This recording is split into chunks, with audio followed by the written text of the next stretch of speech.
Welcome to the DLI Fall Webinar on building a strong K-12 DLI or dual language immersion sequence. We're here today on Thursday, November 12th, and recording this broadcast for use later on. As always, we want to start with today's agenda so you know what to expect for our work today. We're going to begin with some welcoming items and some logistics so that you know how to use your control panel throughout our broadcast.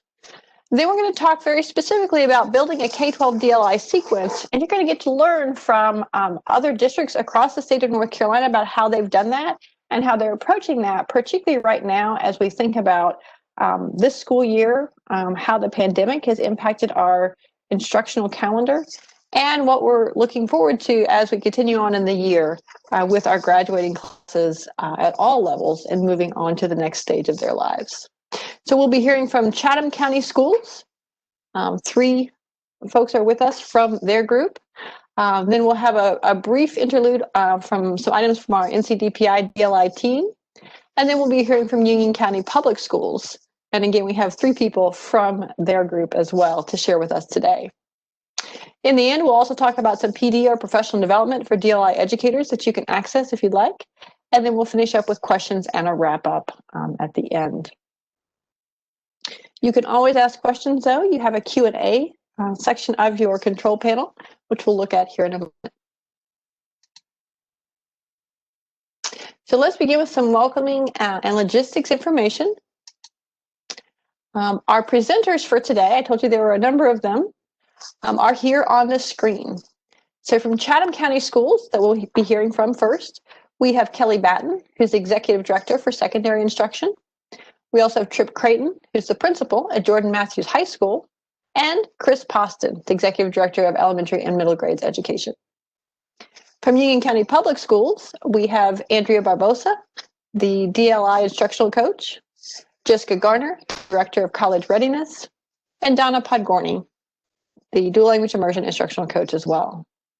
And from our NCDPI DLI team, I have my colleague Ivana Manthrower-Anderson, who's an ESL Title III consultant here today. And you've been hearing from me, Anne-Marie Gunter, the World Languages Consultant on our DLI team. So that's who you're going to get to hear from today. And as we begin, we want to make sure you have full access to your control panel.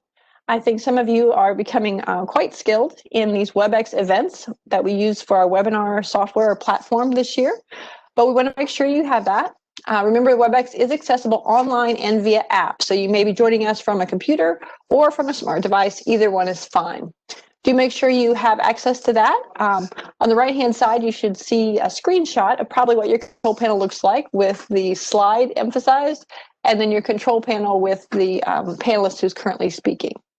Underneath that is your Q&A panel that you can type in any questions you have throughout the broadcast, and then we'll be doing some polling questions and things.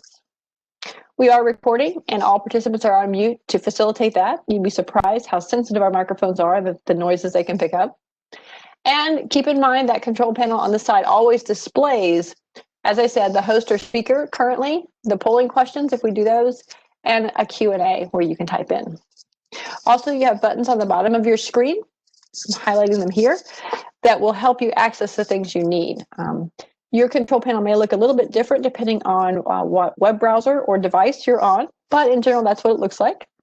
You can always access your Q&A panel by clicking on that blue button with the question mark. Some of the other items are there, the button right next to that, the black button with the 3 dots. If you click on the 3 dots, you'll have several other options. And then finally, when we're at the end of our broadcast today at 5:30, the red button with the X through it lets you exit or leave when you're ready to go. So that's kind of how our event control panel works.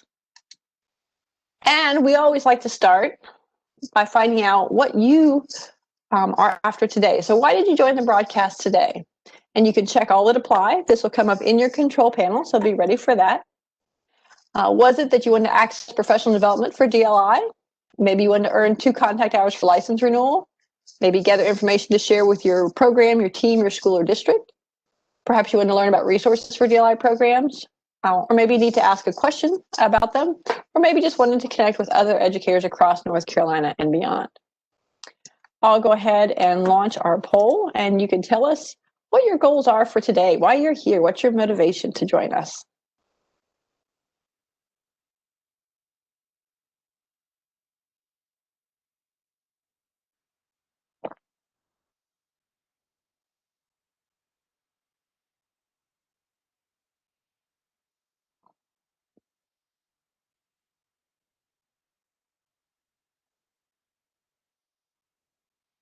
All right, we're almost done here. You should see a timer there. Please be sure you're using your control panel by answering poll questions and typing questions in as you go. One of the ways that we know actively involved in our broadcast is participating like that, and that's what the attendance report looks at when we look at certificates for afterwards.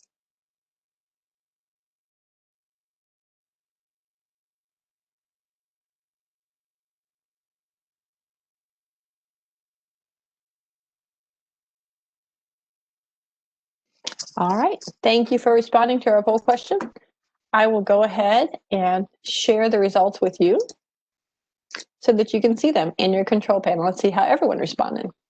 It looks like the most popular responses are that people are here to gather information to share with their program, their team, their school or district, or to learn about resources.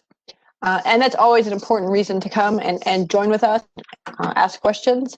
Don't forget that we will post these materials, the slides you see, the links, and any handouts approximately 1 week from today. So you can access those materials and use them in your local presentations as you need to. We also have some people who say they just like to access professional development for dual language immersion, and that is one of the purposes of our DLI webinar series, is to have some professional development that is specifically targeted for our growing dual language immersion programs across the state. We also have some folks who need to ask a question or want to earn 2 contact hours, so that's great too. Keep in mind, you can ask questions throughout the broadcast, as I said. We may answer them right away. We may share them with the presenter or the speaker who would be most appropriate to answer that question, or we may save it if it's something we're going to talk about a little later on, but we'll always get to your question.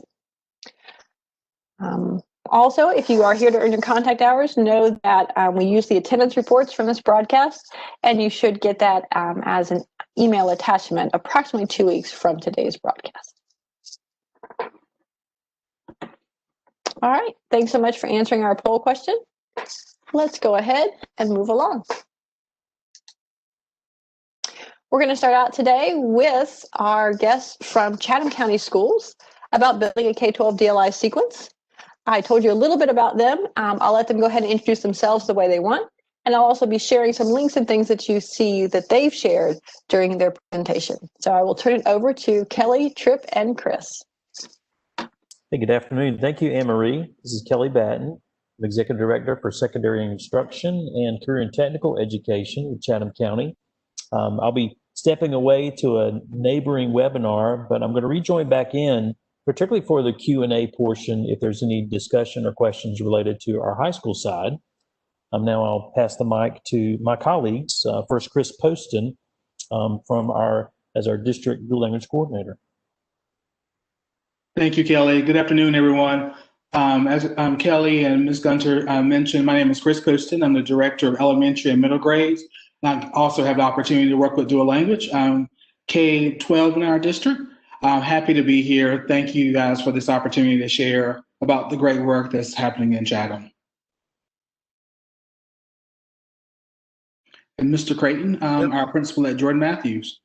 So I'm Tripp Crayton, principal at Jordan Matthews here in Siler City. I've been the principal here for 5.5 years, and we're excited to showcase many of the successes that we've had as a comprehensive dual language high school.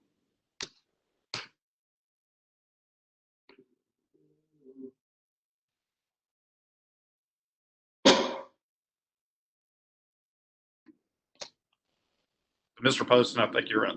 All right, we're ready to get started. We are really excited about dual language in Chatham County. As you can see by the slide, those are our elementary, middle schools, and of course, Jordan Matthews, the Jets, here on our first slide.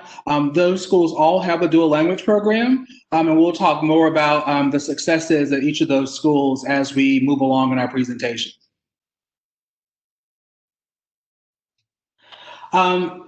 And thinking about the why dual language in Chatham County, dual language was first started at Siler City Elementary, and we wanted to address the learning achievement gaps in our English language learners. And so the dual language program also serves our EL students during their kind of EL time and also during, of course, their regular class time. And so that was a really important piece and an important conversation that we had to have with all of our stakeholders. Why dual language? To address those gaps. Because of our population in Chatham County, Spanish was selected as our target language for our dual language program. We discussed and worked with consultants and had lots of conversation about how the program would look. We have a 50-50 model in K8. And then in thinking about our high school, Mr. Crayton will share more about his program and content allocation there. We, of course, follow the traditional standard course of study. This slide here tells us, or kind of tells everyone about our dual language program, and you can kind of see our trajectory. As I mentioned, we started at Siler State Elementary in 2004. And of course, we transitioned to our middle school. Those kids went to middle school at Chatham Middle, and then, of course, to JM as their feeder school. We also, in 2012, opened a dual language program at North Chatham Elementary. The demographics and the population is a little bit different at North Chatham, but still we have the same district why dual language. And our first and main goal was to address the academic gaps of our English language learners. And so that's been our why that we have shared with parents, with stakeholders, with the community, and of course benefit the other students who participate in the program, but we really wanted to keep to that why. So you can see also there that we have transitioned dual language to our middle school, our high school, Jordan Matthews, and also Pollard Middle School is a feeder school for North Chatham. They too have a dual language program. Next year, we'll have our second high school with dual language because our students who are currently at Pollard Middle School will be going to high school. So that's just kind of a trajectory of where dual language, where it started and where it has gone in our district.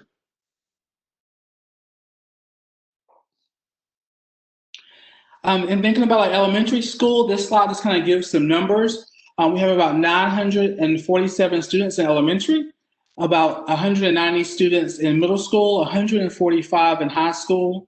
And Mr. Crayton, who's here from Jordan Matthews High School dual language program began in 2014 with a graduating cohort of 22 students. JM graduated 16 students in that first dual language cohort in 2018.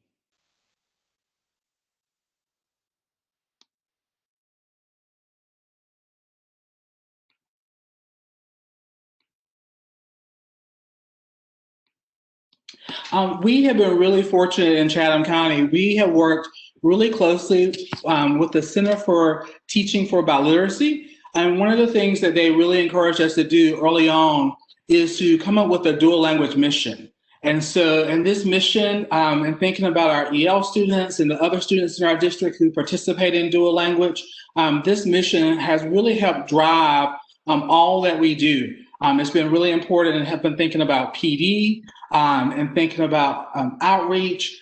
We have also a steering committee that we involve parents and other stakeholders for the community, just because dual language is important in our district. And so we wanted to share that mission just because it has really grounded and centered the work that we have been able to do. And each year when we have new dual language teachers, especially in kindergarten through 8th grade, we're able to say, hey, this is why we do dual language. We want to make sure we're developing critical thinkers.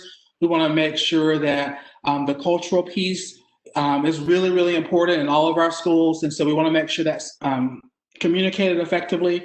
We spend a lot of time in working with our teachers in helping students build oracy. That's a big piece of our programming. And so we really kind of stick to this mission to make sure that teachers, parents, and schools know why dual language is a part of Chatham County schools.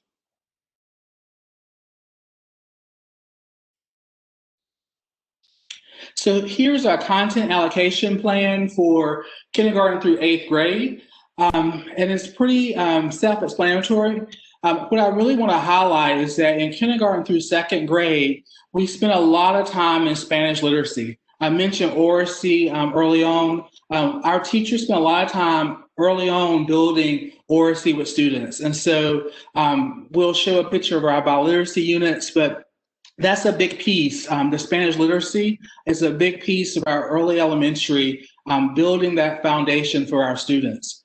Also in third through fifth grade, we have Spanish literacy. It's not emphasized as much, but our students do have math in Spanish and social studies. And that's been it's just been nice to see kids gain that critical thinking and be able to translate their math work, because we know how rigorous third, fourth, and fifth grade math is, especially for our elementary students, to transfer that in Spanish. And so in middle school, we continue with math in our allocation plan for 6th, 7th, and 8th graders. And also for in 6th, 7th, and 8th grade, students have have science in Spanish.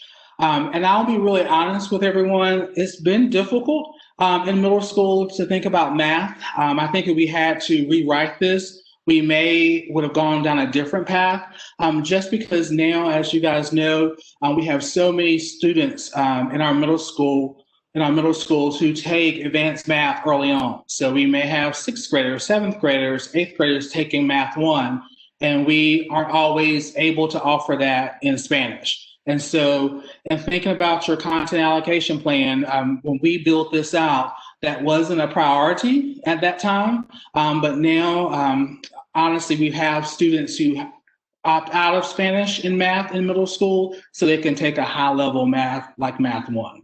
And so that's something just to think about as you're building out your content allocation plan for middle school.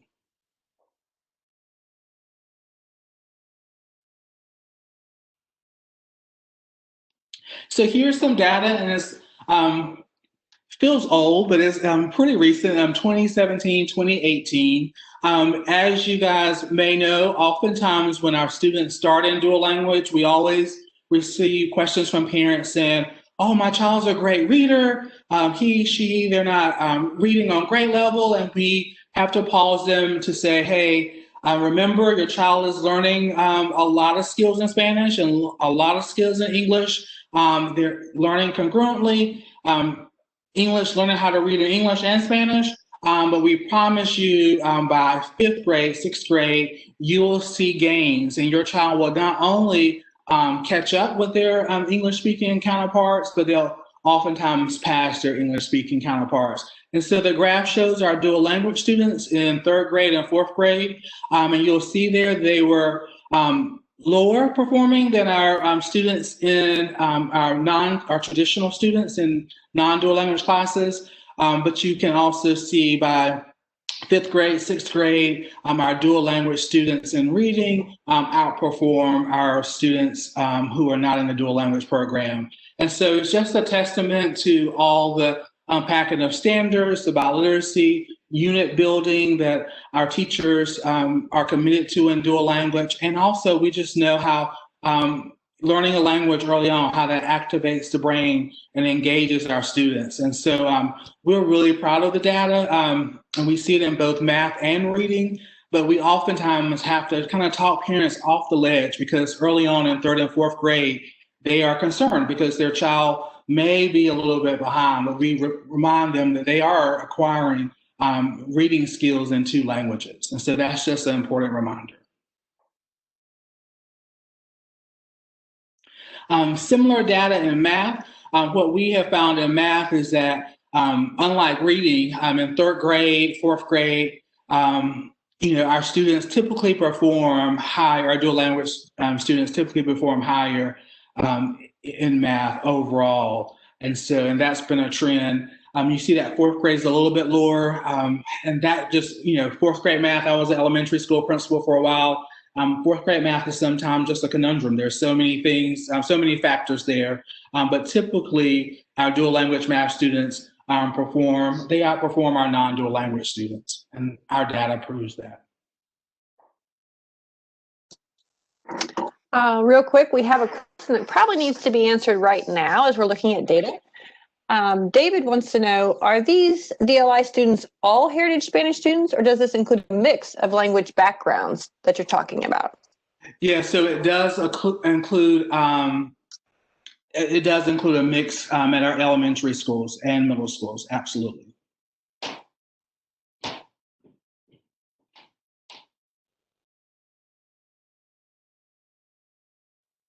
Any more questions, Ms. Gunter?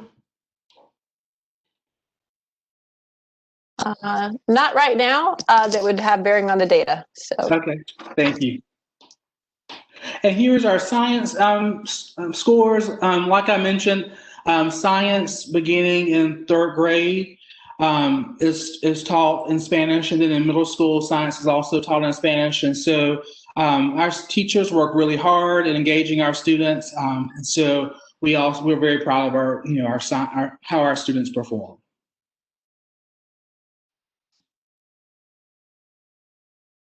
I mentioned our biliteracy units, and so this is probably some of the greatest work that happens in our elementary schools. And so our teachers come together. Our district provides planning days for our teacher during non-COVID times.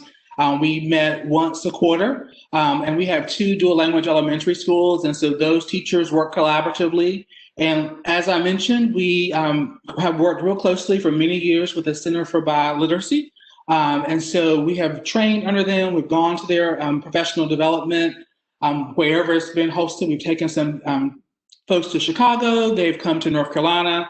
But just the power of their work is teachers really looking at the standards, breaking down the standards, and building units of study that are aligned to the standards. And so we always say to teachers that this work is never done. Unit writing, as you know, whether you're doing it in Spanish, or doing it for dual language, or just regular ELA, it's just ongoing work. So we're always modifying, we're always looking at assessments, we're always looking at learning targets, making sure that the work is aligned.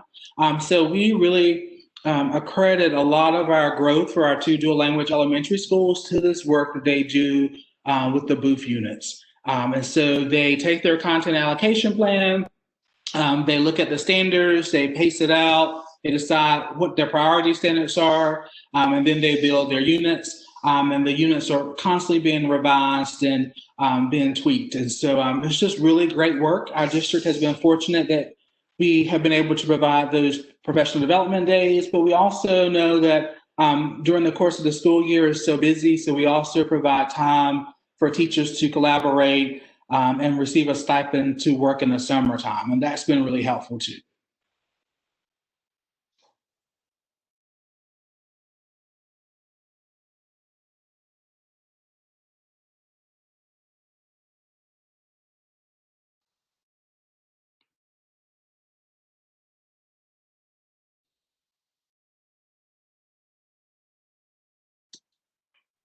I think we're switching speakers, but we do have a question that's probably pertinent to this part of the presentation. The question is, are your teachers paired at each grade level with 1 Spanish teacher and 1 ELA teacher?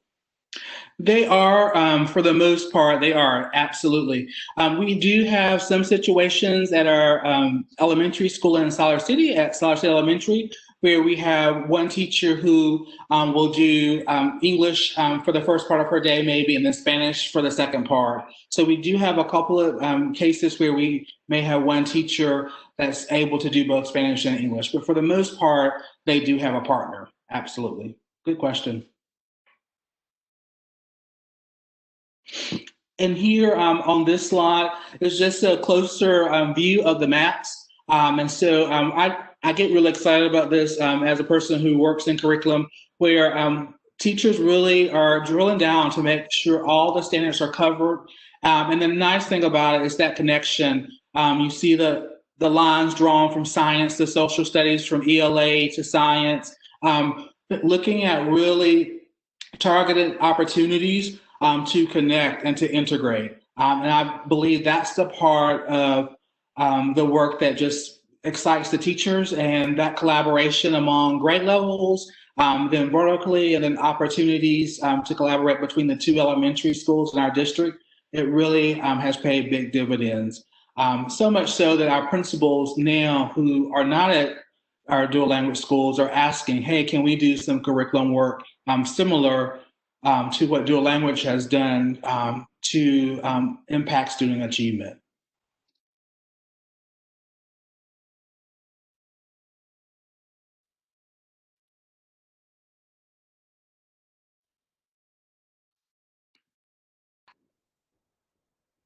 And so for the next couple of slides, you'll see some successes for the elementary schools and the middle school. So North Chatham, if you know anything about Chatham County, you got the Pittsboro side and Siler City side. We don't like saying sides, but so we'll say Pittsboro and Siler City.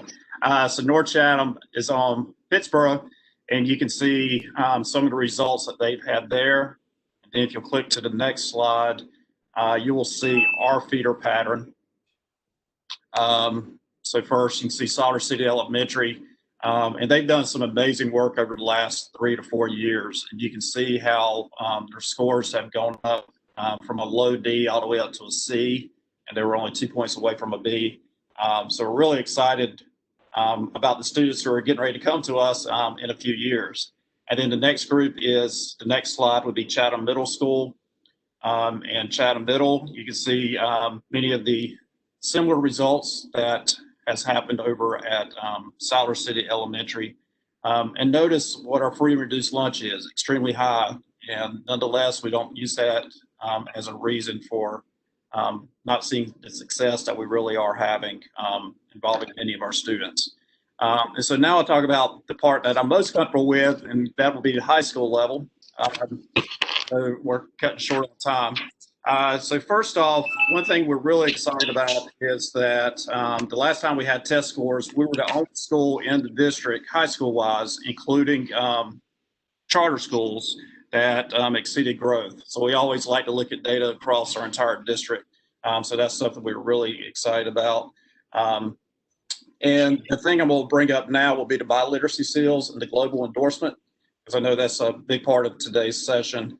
So I'm kind of going backwards. So I'll talk about global endorsement, and then I'll go to kind of how we run or operate our school. So global endorsement, you can kind of see what our numbers have been since 2015, and you can see how we really ramped it up the last 3 years in promoting this. So the global endorsement, this kind of starts like right now for our senior class. And what I mean by that is our counselors will start going through each kid's transcript to see what their GPA is, because you know there's the English language arts requirement for GPA.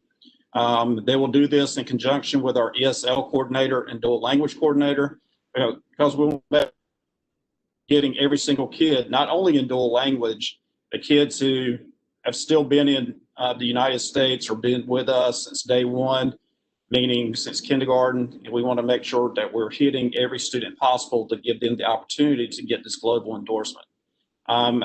Each of our dual language kids automatically get this because there are many of our brightest in our building. And so as far as the GPA is concerned, there's really no issues there. And of course, they've been in dual language essentially from K-12, most of these students. So you can imagine their language skills are top notch. And so we really pump it up with our kids because we want them to take advantage of it beyond dual language. And so what happens is I end up meeting with the students around January or February of their senior year. And I kind of explain what the process is, explain why it's important that you work towards getting this seal. What I mean by working towards is that many students have to take some type of assessment, right? Which for us will be the Apple test. So talk to the kids, explain why we really want them to participate, because number one, it's something that goes on their transcript. Number two, something we put on their diploma. Number three, we also recognize them in the graduation program. So these are just a few things that we try to do to really pump this up. And so you can kind of see starting early and figuring out who's eligible, and then really doing that communication with families. And as far as the Apple's concerned, I'm assuming most of you are familiar with that test. So the district does help pay for this. And each year, I've had every student who's taken that test get intermediate, low, or higher. That's really not even an issue, that threshold. So we're excited that we have this opportunity out there. And again, you know, as the leader, you're trying to pump it up, and that just transfers to a majority of our kids. So that would be the global endorsement side. So let me explain how JM operates our dual language program. That will be the next slide. Because, you know, many times you'll hear people say, you just can't make it work in high school. Well, we can make it work to an extent, or as far as we want to make it work. So if you look at our course offerings, that's from 2018-19, but it hasn't changed since then. You can see that each year we try to make it so that kids take at least 2 courses in Spanish. So for example, in 9th grade, you can see that in world history is 100% Spanish. Well, we'll say 90-10 Spanish. I have a teacher who graduated from here, and she teaches that dual language Spanish world history class. And I'll explain resources in a minute because that's always a question that pops up. So 9th grade, they do world history, and then they take a Spanish language arts course. The Spanish language arts course we do year-long, and is paired with the English language arts class. And the reason we do this is so that the 9th grade Spanish teacher and English teacher can work together in planning, biliteracy skills, etc., throughout the entire year. It's really worked well. It's kind of like a skinny. So if you're familiar with the block schedule, and then a skinny, a 45-minute and 45-minute, and they kind of work together through that. 10th grade is the same thing. 10th grade English and Spanish language arts. And then the same teacher who does world history, she also does civics. She does it strictly in Spanish. And then 11th grade year, you can see they take AP Spanish language and then American History 1 in Spanish. And then finally, this is the one that it's tough to get them to take 2 semesters of the Spanish class, but we get them in AP Spanish Lit. So that actually should say Spanish Literature, but AP Spanish Lit. And then we have a partnership with UNC Chapel Hill where kids can take college classes, Spanish upper level classes at UNC. So, you know, if you see this, we've really tried to make this work. You can see that we purposely you can't see, but we purposely selected a social studies class because if you do math, as Mr. Poston explained, in middle school, that's kind of hard, and you'd have very small class sizes. But every single kid has to take world history, civics, and American History 1 pretty much the same year. Of course, the curriculum has now changed slightly in social studies, so we might have to take a look at this. So as far as the teacher who's doing the the dual language social studies classes, I've scheduled her so that she only has 2 preps a semester. So she might have all 3 world histories in the fall, in the spring, 2 civics classes, and 1 American history class. Because keep in mind, she's having to translate many items herself because there's no true Spanish world history book or civics book that's tied to the North Carolina curriculum. I know they've been working on that, so there might be something now, but she's got everything translated. She's been here for a good 5 years now, and she's just done a solid job, and we've just been so pleased of how she's made this work so that kids can at least get some type of content course in Spanish. So if you let me get to the next slide, it's pretty much what I just explained. So why don't we go to the next one? So as far as the hiring piece, you know, many people ask, well, how do you go about ensuring that you have a teacher to teach these classes?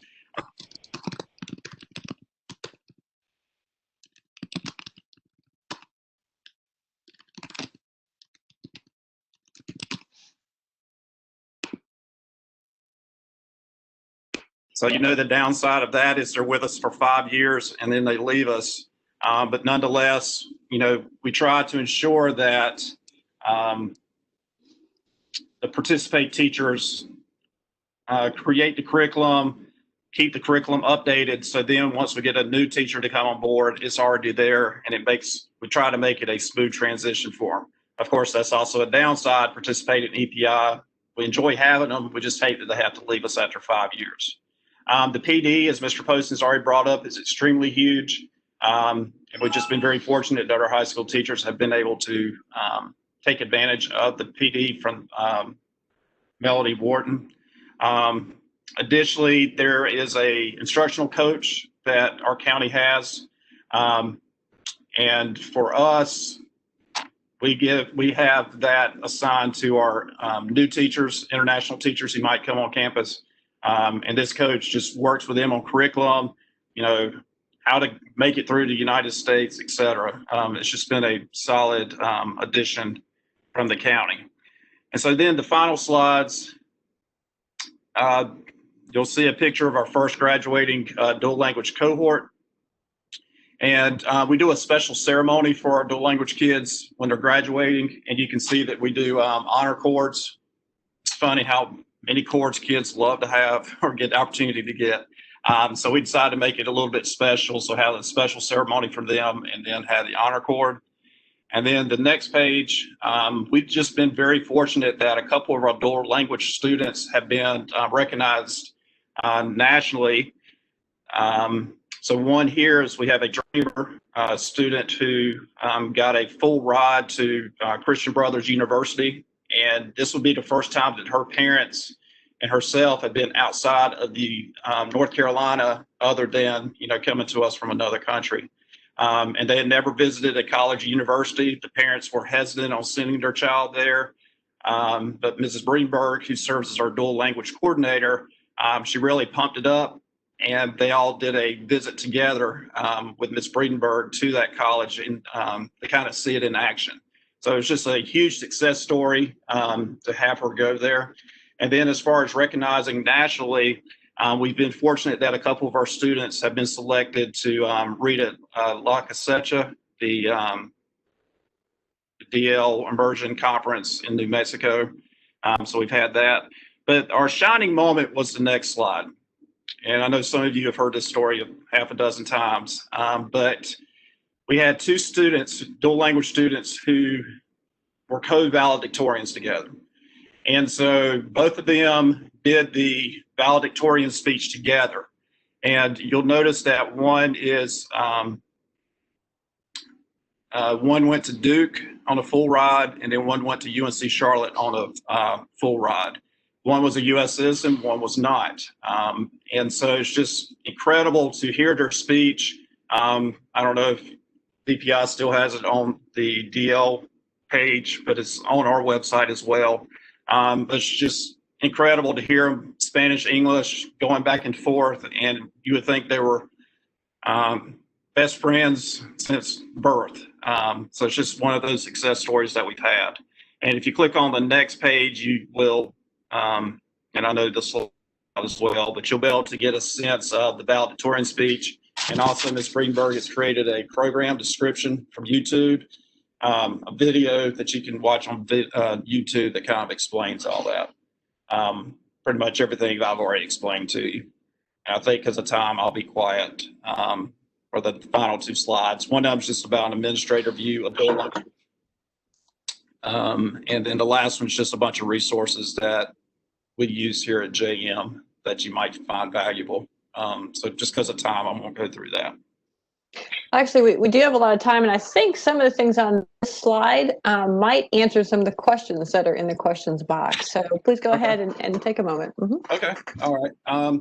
So, you know, people, as a principal, people always look at me like, well, how do you make it work? Is it really worthwhile? Do you have the resources, et cetera? So what I've always said is that you got to be willing to take risk and go outside the box. You know, if someone says you can't make it happen, that always fires me up when someone says you can't make it happen. I just get the burn inside like, all right, that's the challenge, to try to make it work and make it happen. And so at JM, I feel like we've done a really solid job at that. And the prime example is the scheduling, which I've already talked about, as far as doing the skinnies and then having a social studies teacher who's, you know, teaching the content in Spanish. Our district really has been solid with supporting the program. When I became principal here, when I interviewed for the position, one of the questions I got was, are you familiar with dual language and how it works in a school? And where I came from, I had zero clue. But you can probably guess, as soon as I took the position, I learned very quickly. And what I learned was that our district is willing to do anything possible to make it work. So they appreciated the flexibility, or I appreciated their flexibility in some of the risks that we wanted to take. One is, again, that dual language social studies position, but then doing a skinny. Because if you can imagine as a parent, a high-flying parent, your child, instead of 4 classes, is going to have to take 5 each semester, again, because of that skinny piece. But because our teachers have done such a solid job working together and making it happen, right now with COVID, and we've been strictly on remote learning, those teachers have worked very closely together. So it just doesn't seem so overwhelming for those kids who are now taking 5 classes. One question I always get is that Spanish language arts class and the social studies classes, are they honors level? So social studies is honors. And then the way we make it work for the Spanish language arts is that in 9th grade, we assign it the Spanish 3 honors number. And then in 10th grade, it's the Spanish 4 honors number. And I think there's like a special code just for dual language to make that happen. But that's because we did not want these kids to go all the way through 8th grade. They've done all this work, and then they're like, okay, I'm going to be taking a Spanish language arts class. And, again, I've already said these are high flyers. And so we want to promote it. And so, we've given the honors level there. And again, that's part of the flexibility the district has given to us, as long as we stay within the guidelines, of course, of the state. One thing that's very powerful behind the scenes is the data. So you can't say we're making decisions just on a whim. We are looking at the data to see how we can make it work. Our AP Spanish language arts, for example, 2 years ago, every single kid that took the AP Spanish language exam made a 3 or higher. Last year, we only had 2 that did not make a 3 or higher. And remember, again, we were going through COVID. So, we just see great amount of success with it. But we use that data where if the kids are not performing as well on the AP, or we also administer the Apple in 9th and 10th grade. And the reason why we like doing that is because they do that in the middle school as well.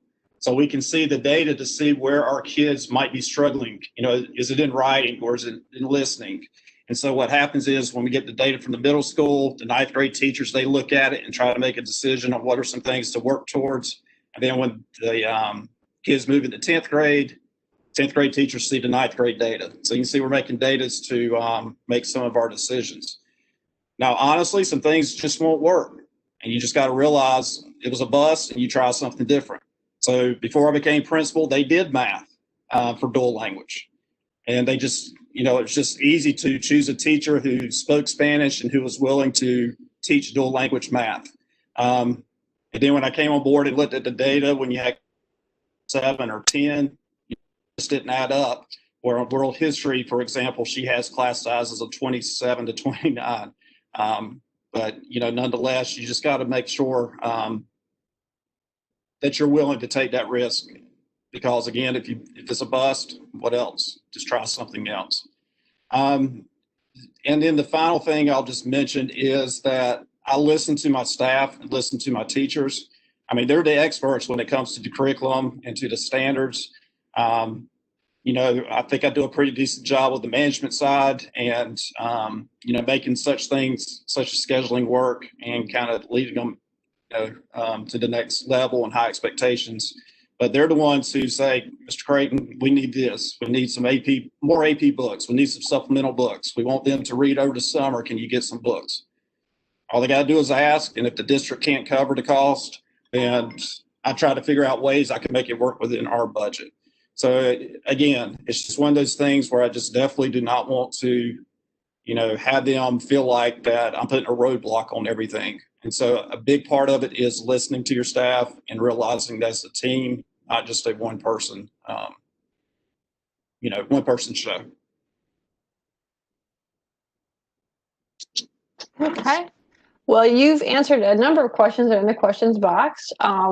One of them we had from Crystal was what tools or systems to use to gather data on the language development of your students. And I think you addressed most of that. Right. So anything you'd like to add about language assessments at the high school or at the K-8 level? As far as high school, not really. I mean, the Apple we use, you know, I know I mentioned that to help with developing some of the curriculum, but not Okay. really on my end. We also have a question from Pam, who wants to know, what are some of the things that you do to add the cultural piece school-wide?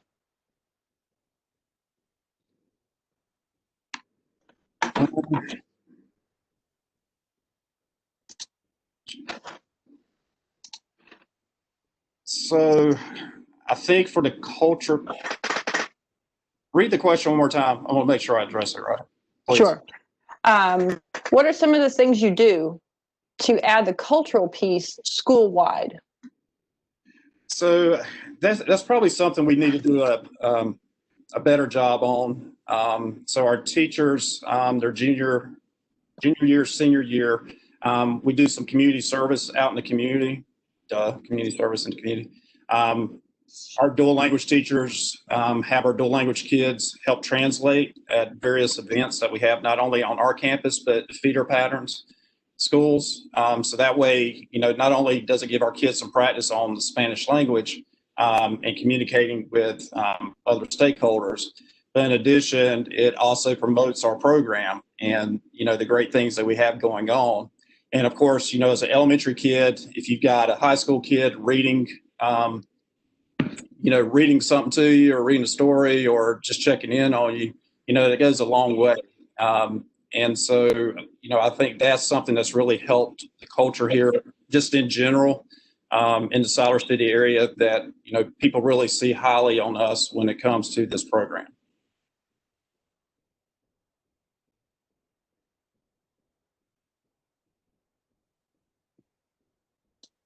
All right. And another question we have is from Johanna. And she asks something you kind of addressed, but maybe want to come back to.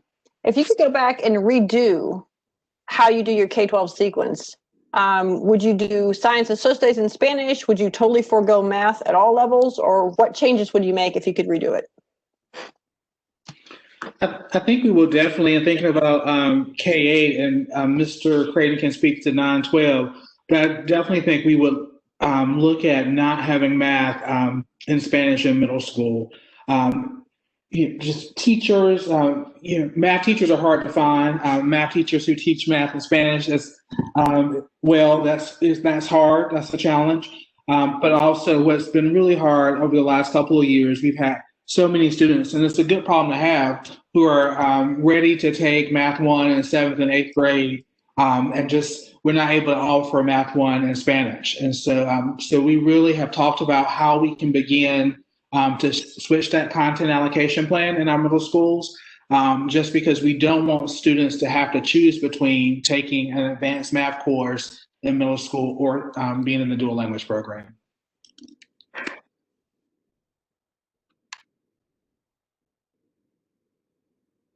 In high school, I think I've been pretty pleased with doing the social studies. I know you've heard me say that half a dozen times.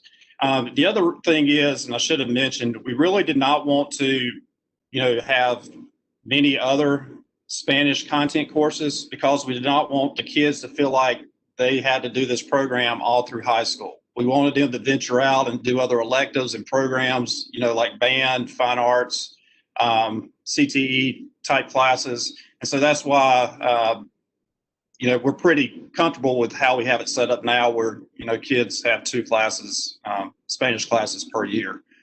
That way you're not, you know, a kid's just not having to stay in dual language and then they have a bad taste in their mouth. And keep in mind, these kids, a lot of them have been together through K-12. And so many of them are kind of sick of each other, or can be sick of each other. Yes, and that's something we hear from a lot of DLI programs. Many times that, particularly that first cohort or 2 of students, has been together almost like a family, like siblings from kindergarten, and they sometimes want to break from each other as they get older. We also have Lita, who's asking, are there digital resources for social studies in Spanish and in English?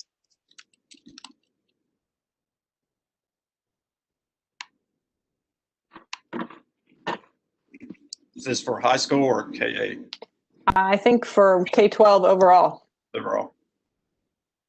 We do have some resources. Mr. Crayton mentioned it. Honestly, especially I just see elementary. In elementary, our teachers create so much of the resources that they use each day. And so our biliteracy unit is the kind of the framework that we work with. We also provide our students or our teachers with Achieve 3000. So they use that as a resource, but mostly our teachers really work really hard in pulling resources together. And someone mentioned assessments earlier. We use Renaissance Star assessment in K-8. And so we will also purchase the Spanish piece just to look at how our students are progressing. When we use iStation in K-5, we also purchased the components so we could assess literacy, just trying to make sure that we're able to just look at effective instruction across the grade levels. Okay, we have another couple of questions here, and then we'll round out this part of our broadcast. We have several people asking about how you make decisions when students are entering the secondary level. So, for example, do you poll your sixth graders that are coming into high school and see what subjects they'd like to learn in high school being taught in Spanish? Or do you departmentalize a certain way at the middle school level for that reason?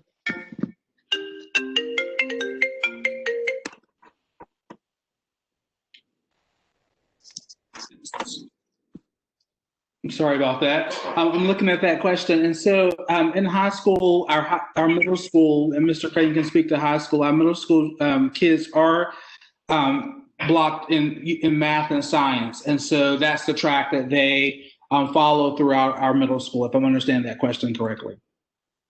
And so the teachers are placed on teams. Okay. And a similar question for high school, and this one is more about staffing and working with teachers. Do you have conversations with middle school and high school teachers and ask for suggestions on the continuity DLI program, like what courses or subjects should be taught in high school, or what's attainable as far as staffing and resources? So as far as high school, you're always talking with your teachers and getting their feedback. I mean, I think right now, we're very solid of where we're at this point. Now, if our social studies teacher left, we will probably revisit some discussions as far as how do we ensure that we can find somebody who can do social studies in Spanish. But as far as, again, I think it just goes back to listening to the people that, you work with and just, have those conversations. I mean, should we have more meetings and more discussions? Yeah, but we always could meet more and discuss more. But I just think right now we just feel really good where we're at.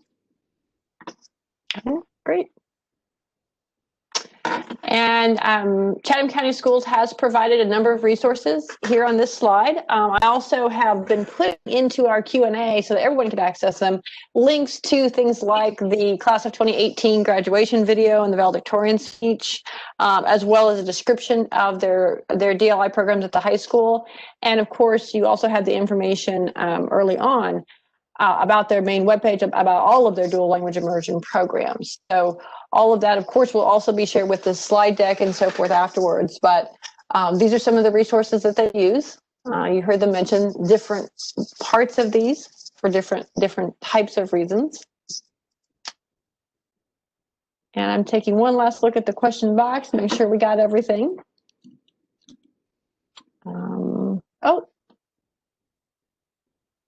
We do have one last question, and I will go ahead and actually post this. Sometimes we take a break between presentations, so I was going to share with everyone about teacher well-being tasks. These are kinds of social emotional learning for teachers, and they're posted on Leslie Grand's website. Leslie is a retired world language educator.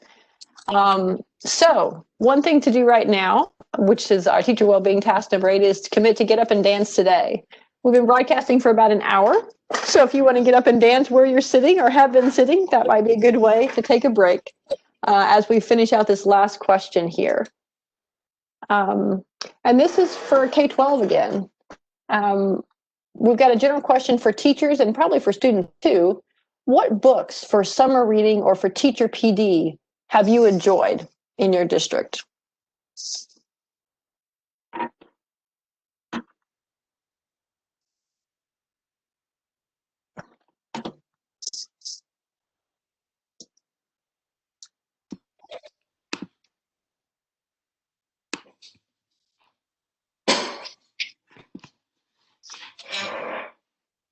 All right. So we seem to be having some technical issues. So if you know of either Tripp or Chris, if you have any summer reading that students or teachers have done or teacher PD that you think is good, feel free to put that in the Q&A if you like, or just share out.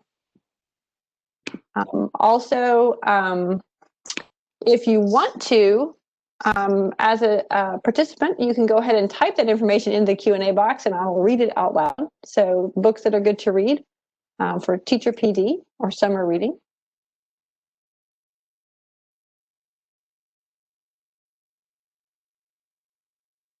We'll pause here just a moment and take a look at that.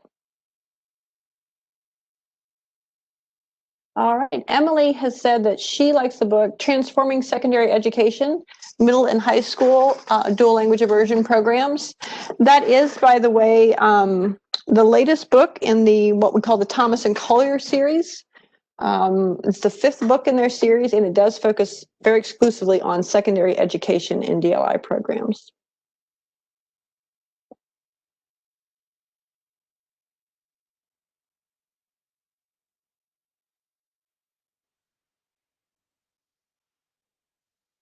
All right, I'm looking for other suggestions.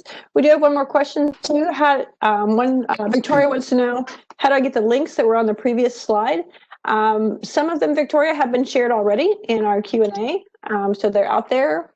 But also these slides will be posted within about a week of this broadcast, and you'll get an email letting you know that they've been posted. You can access them and go to them. So they are going to be available in that fashion. I was going to add this. We purchased the book Teaching by Literacy by Cheryl Euro and Karen Beeman. We purchased that book for all of our dual language teachers, and we oftentimes refer to it in PD. It's just a great text, and it has strategies for teaching oracy and TPI, just so many great things. So we purchased that book, and we kind of use it just as kind of a touch point for PD and just for all new teachers when we do onboarding at the beginning of the year.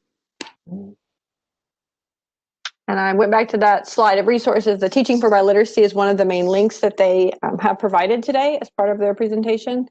And so you heard them talk a lot about that organization as well as that publication. Mm-hmm. All right.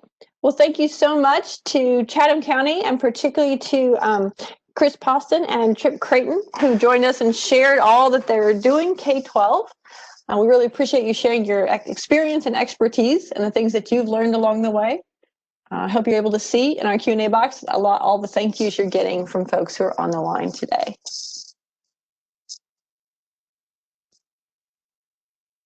All right. Well, I hope you will also stick around for this next part. We have a couple more sections to go through. We have a brief interlude here before we get to hear from Union County Public Schools, where we want to share some things with you from the state level that could be helpful, hopefully, to everyone.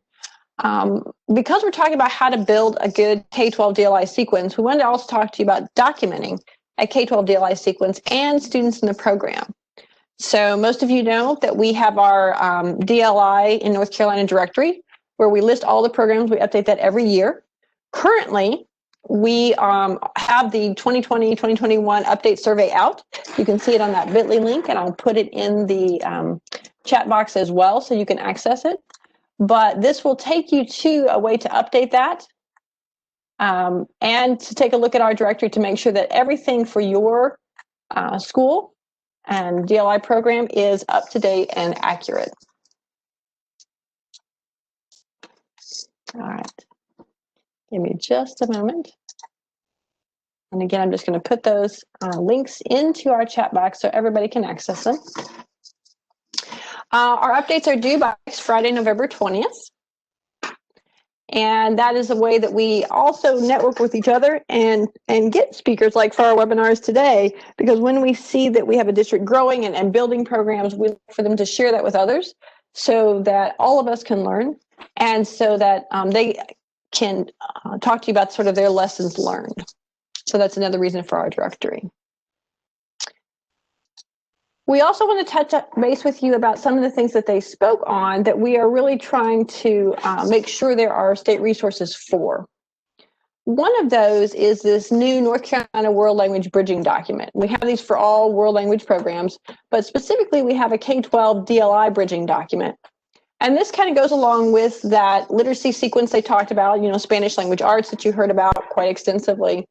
As well as some other things that happen along the way in DLI programs so that students continue to build their proficiency. I'm going to go ahead and put a link to the document you're seeing on the screen, just so that you can take a look at that and access it if you haven't already. We have used it in a couple of other webinars and things, so it's been available.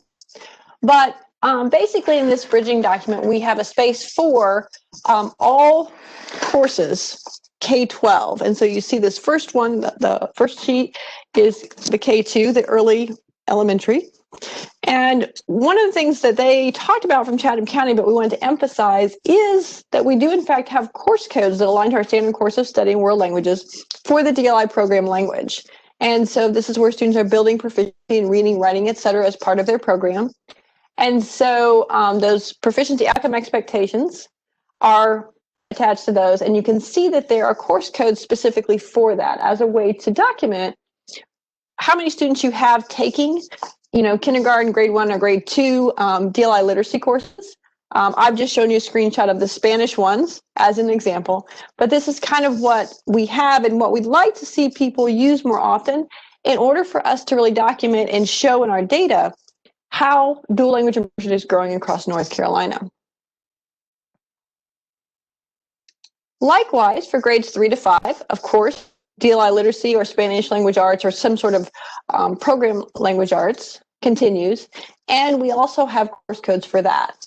And so here I'm just showing you a screenshot of the Chinese ones. We have these course codes for all of our DLI program languages, all 8 of them. But this is a way, again, to kind of show where students are, what they're learning, and make sure you're keeping them grouped as learners in your DLI program. These also link to those proficiency outcomes, which are part of what's on the bridging document and the different communication modes for language learning. So in the interpretive mode, where you have reading and listening and viewing, in the interpersonal mode, where you have more informal speech or text, and in the presentational mode, where students are doing writing and formal speaking. So you can see that we have those for all. Now, when we move to the middle school, you heard them talk about some changes they made at the middle school and some things that maybe that they would do differently or do the same.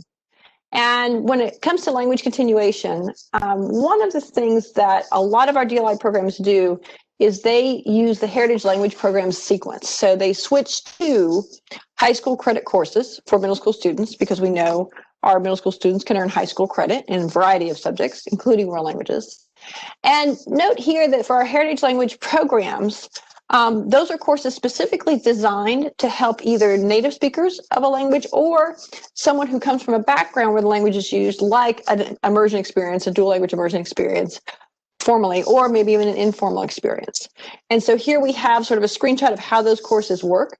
So Spanish Heritage 1 or Spanish Heritage 2, it shows you how it lines up with other high school credit courses and then segues into higher level courses. And that's reflected on the bridging document for the K-12 DLI sequence. Finally, at the high school level, we wanted to share some things that certainly Mr. Crayton talked about with his high school sequence. So notice that when students are coming to the high school level, typically they're starting out at a level 3 or level 4, and that's what they're doing at Matthews High School. And those are honors courses. Level 3 and above in world languages are always honors courses. They're inherently honors under State Board of Education policy. And so what you get are lots of options, because Starting with level 3 and going up to level 8, which is what we have course codes for, of course, in the World Languages Standards, you can have just regular courses like you have been having. We have literature and language courses, or you can adapt those courses to be very particular for things like DLI courses that you're continuing, like language arts courses like you saw on the schedule for Jordan Matthews High School. You can also have them for language for specific purpose courses, and you saw that with students who are able to segue into taking advanced courses at the university campus near Chatham County schools, and in things like medical interpretation or some sort of specialization that they want to do if they've got some offerings like that. So here you see just an example of the French high school courses that are like that could be used. But don't forget that you can also use things like AP and IB courses, and you saw that again in Jordan Matthews High School's sequence, so that their juniors and seniors in high school have the opportunity to take very advanced courses and take things like AP exams in order to get college credit.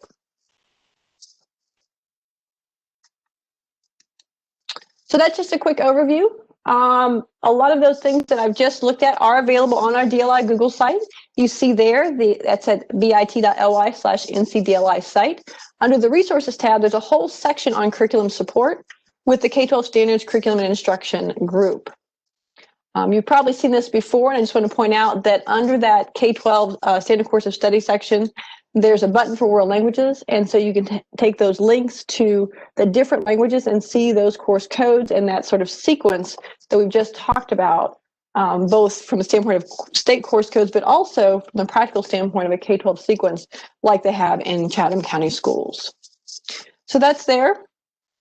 Also, one thing I'd like to share with you, though we don't have it available to put into action yet, is that coming soon, we're going to have some PowerSchool instructions on how to designate DLI student groups for each grade or grade span. So you saw the course codes used to look at their language arts development in the DLI program language. But very soon we're going to have information released so that when students are taking things like science or social studies in the DLI program language, you can indicate that on their transcripts and through PowerSchool as a way to better focus on how many students we have in our DLI programs in each school, in each district, and across the state. So that's information that's coming soon.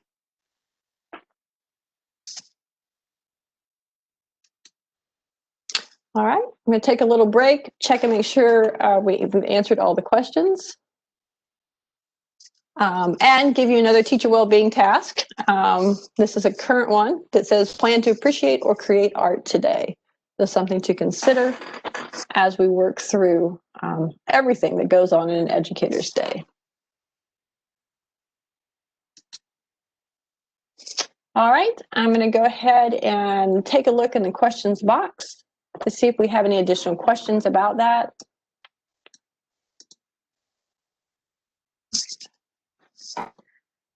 I think we're good. And I'm getting set up for our next group here.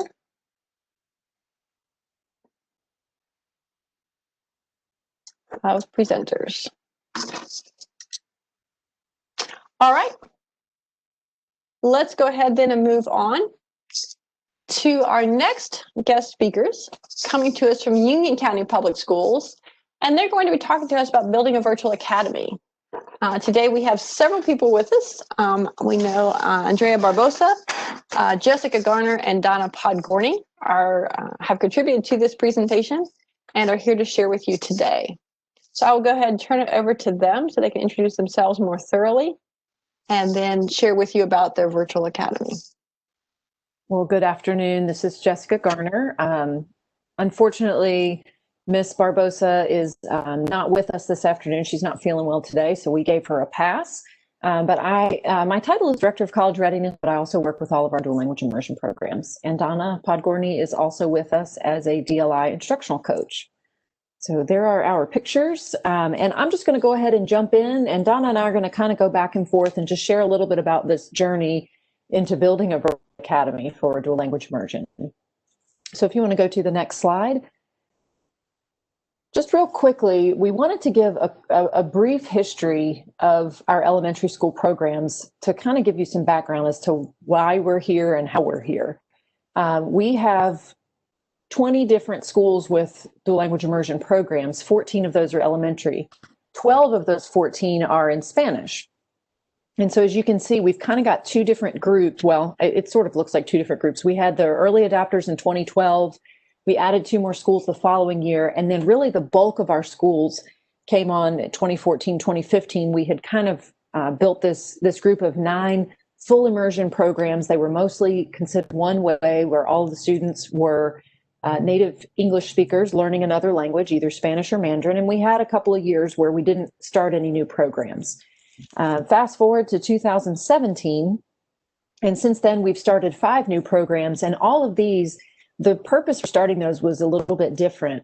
These are all what we consider two-way programs, where we have a mix of students learning English as a new language who are native Spanish speakers, and then some students who are native English speakers who are learning Spanish as a new language. And so the classes are not pure 50-50, but we do implement a 50-50 model, 50-50 within the school day from these programs. So we kind of have 2 different sets of programs. And so that's where we were. Things were bopping along. And then you can go to the next slide. And then we had this thing called COVID-19. And so I'm going to let Donna take over at this point and just talk a bit about our instructional models with this whole piece and how this got started. Thanks very much. It's really nice to be with you today, and I'm sure your lives have been changed by COVID also. Instruction is certainly different than it was ever expected to be. So let's take a little bit of a look at how we handle things in Union County.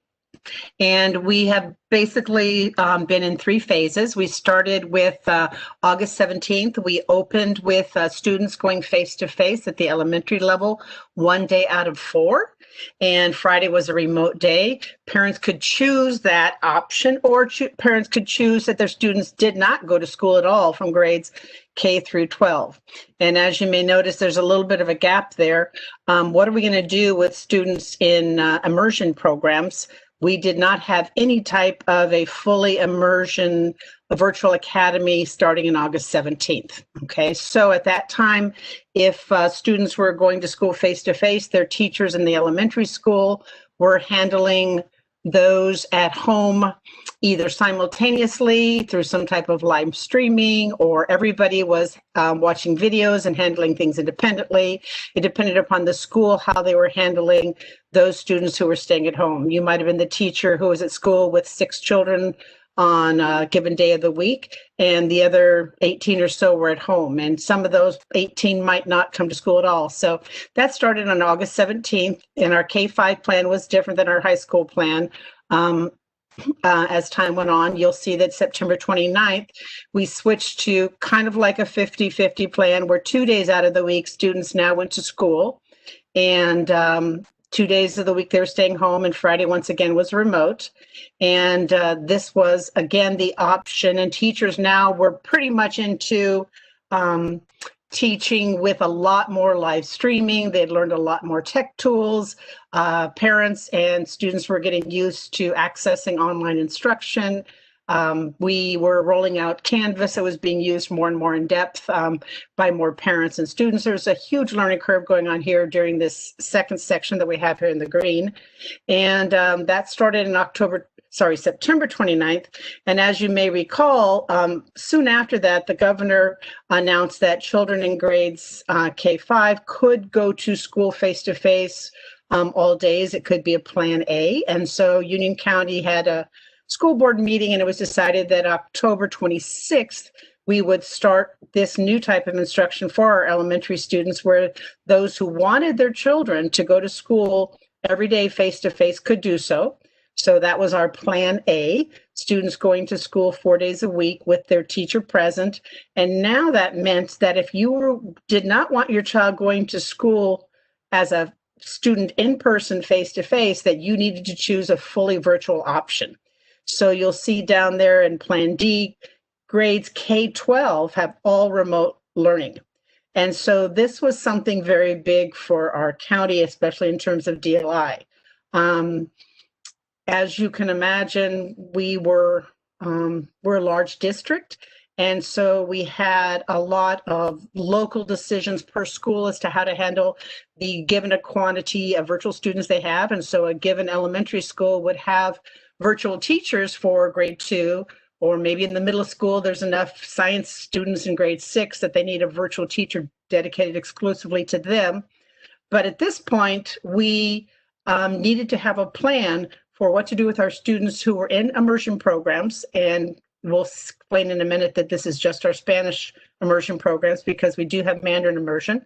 How are those students going to now learn? Who is going to teach them? And how would this work? So that's pretty much the thrust of our conversation today, is to tell you a little bit about how we have in about 4 weeks' time, from the time that the governor's announcement came out until October 26th, established a dual language immersion virtual academy for our Spanish immersion students that are in grades K through 5. So here we go. Thank you, Anne Marie. So if you take a look at this slide, this keeps the number of students is fluctuating kind of on a daily basis, but one language. So we ended up with only Spanish. It was a lot for our teachers to manage the hybrid environment. It was a lot for all of our elementary teachers. So I don't know if it was, some of the learning curve because of Canvas with our elementary teachers. They were, I think, with parents kind of being right there, hovering over your shoulder, they were very hesitant to do live synchronous instruction with kids who are at home, teaching some students in the classroom and live streaming to kids at home.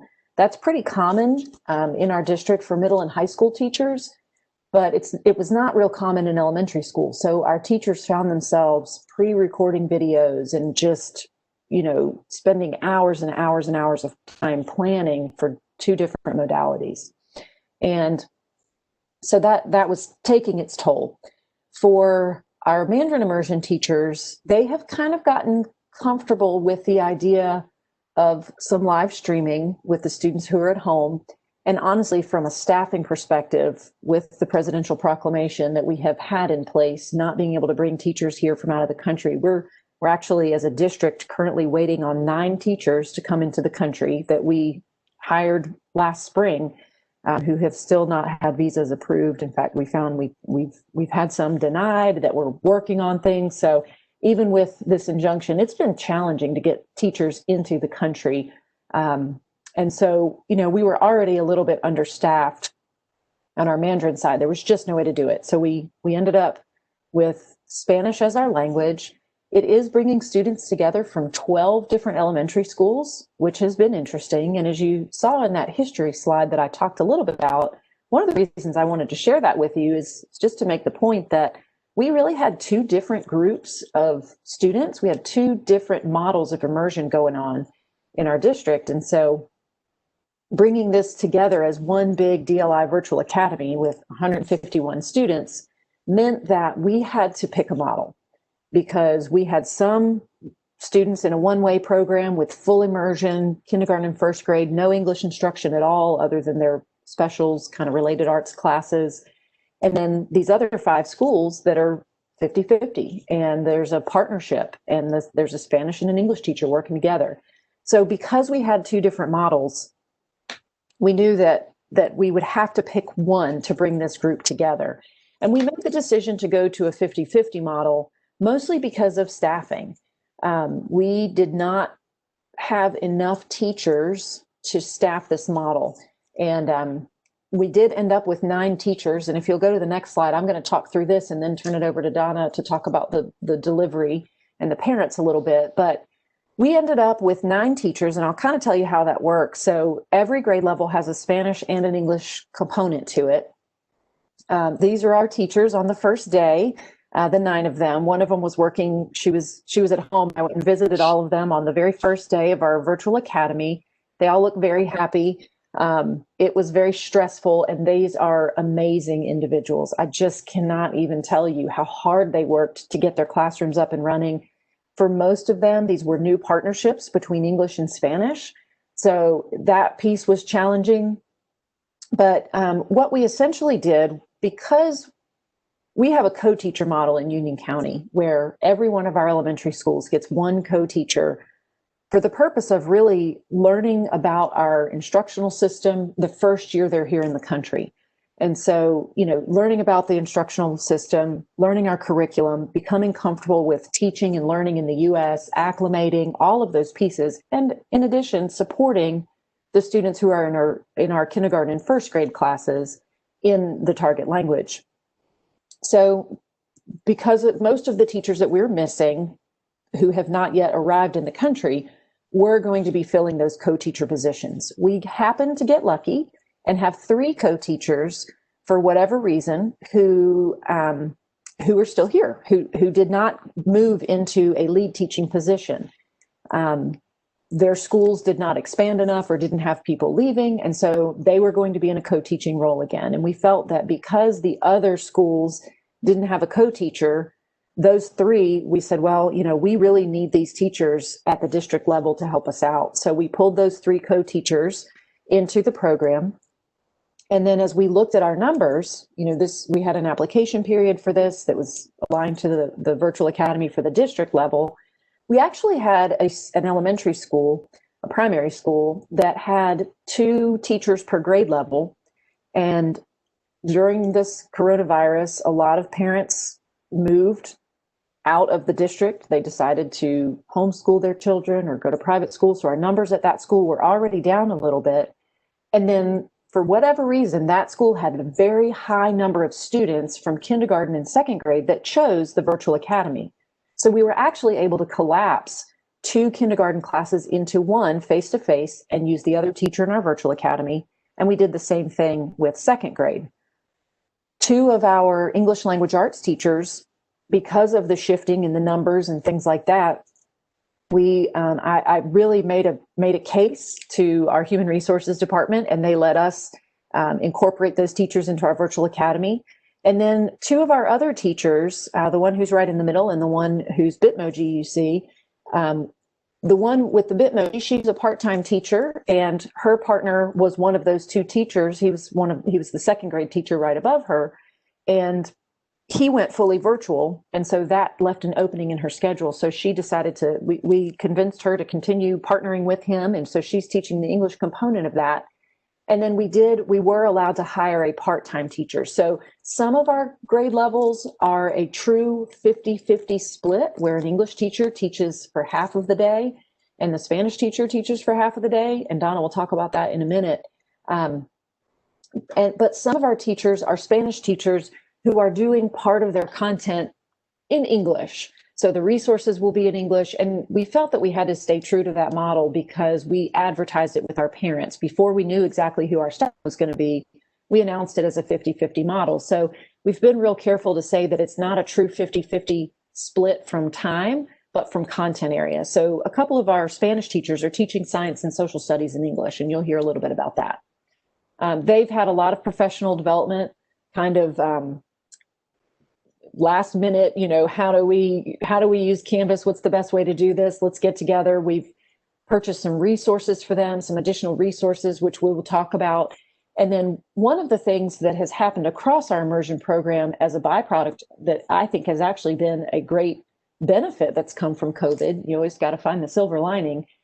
We have established this year weekly PLC meetings that go across our schools for our Spanish teachers, and our Mandarin teachers are doing the same as well. And so kindergarten, first grade, second grade, third grade, and then there's a 4th, 5th kind of combo PLC. These groups have been meeting weekly. And as you saw when we talked about our instructional model, Fridays are our remote days. And so those teachers typically meet on Fridays. They'll do some small group instruction virtually with their students, all of our teachers. And then they have some time in these district level PLC meetings, which has just been a huge support for our teachers. So I'm going to stop talking for a minute, let Donna talk a little bit about how we're dividing the content, and then a little bit also about how we've partnered with parents. So if you want to go to the next slide. Thank you. And what you're looking at here is the way we have divided the content areas. You have probably heard that in a 50-50 dual language immersion program, it could be 50-50 by time, and for example, an 8AB day. But each teacher teaches every content area in the language of English, for example, and then a non-English language. Well, we have here divided the content by language.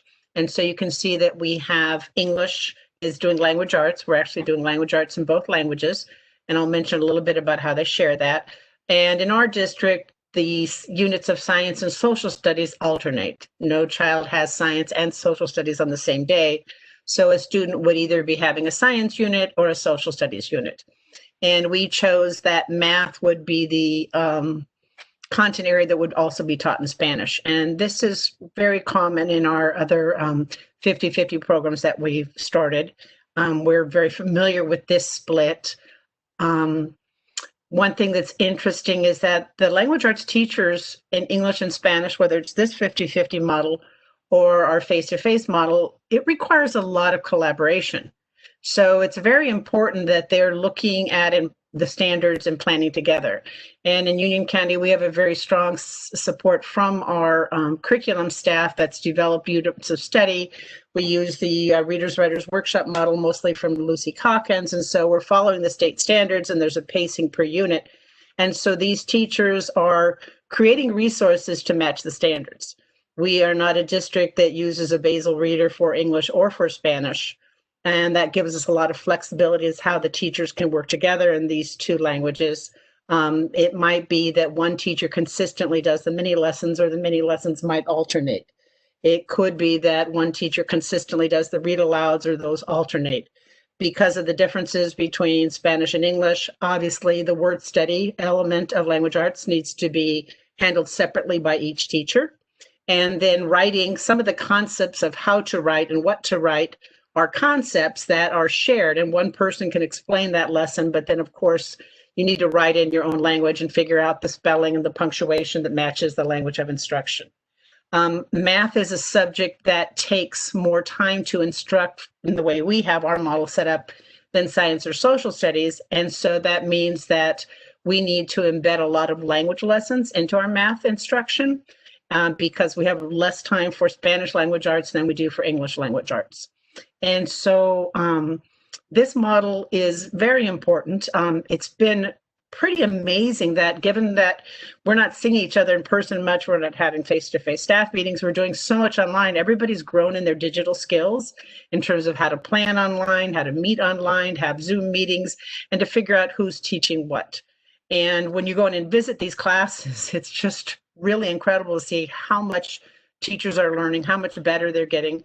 In the previous picture that Jessica showed, you could see some of the tools that people just start grabbing right away. And I am convinced that by the end of this school year, these teachers and these students are going to be so tech savvy because they're just picking up on things all the time.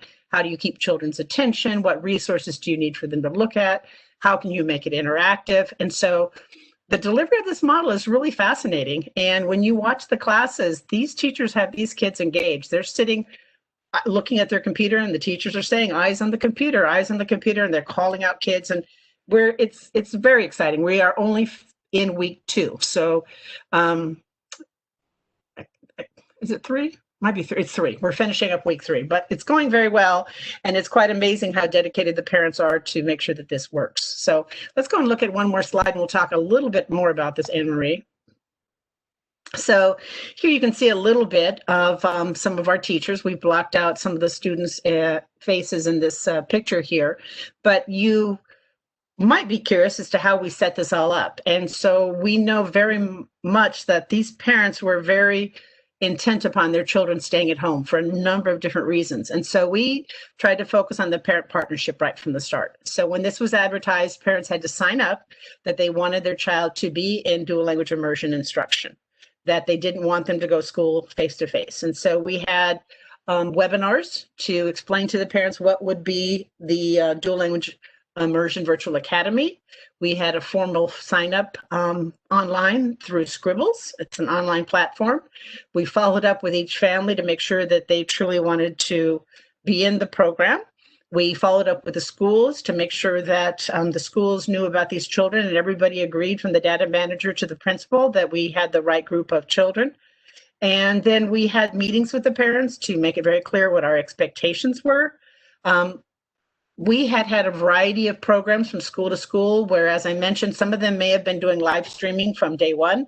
Some of them may have been doing packets. Some of them may have had videos that the children had to watch.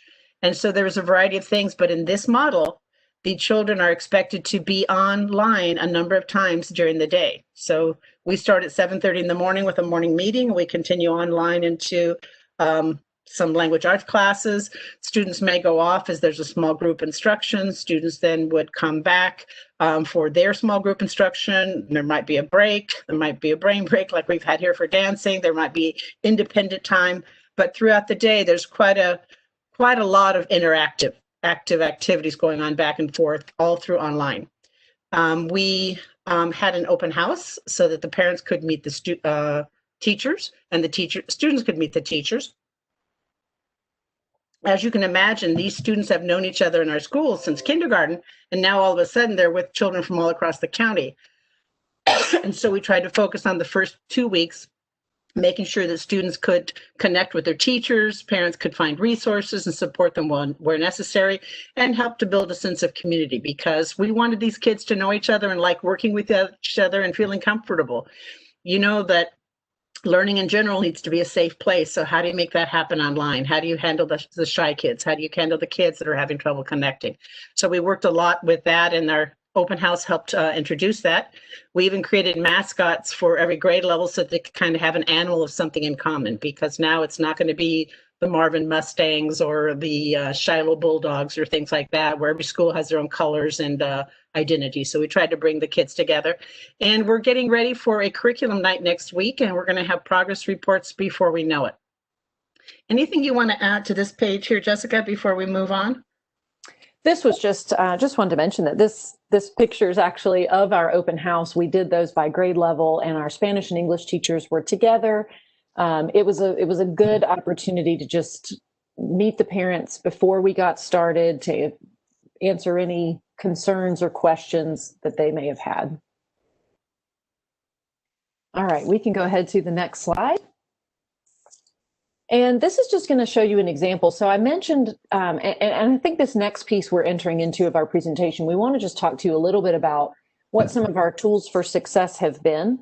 And these district-wide PLC common planning times have really been part of the key.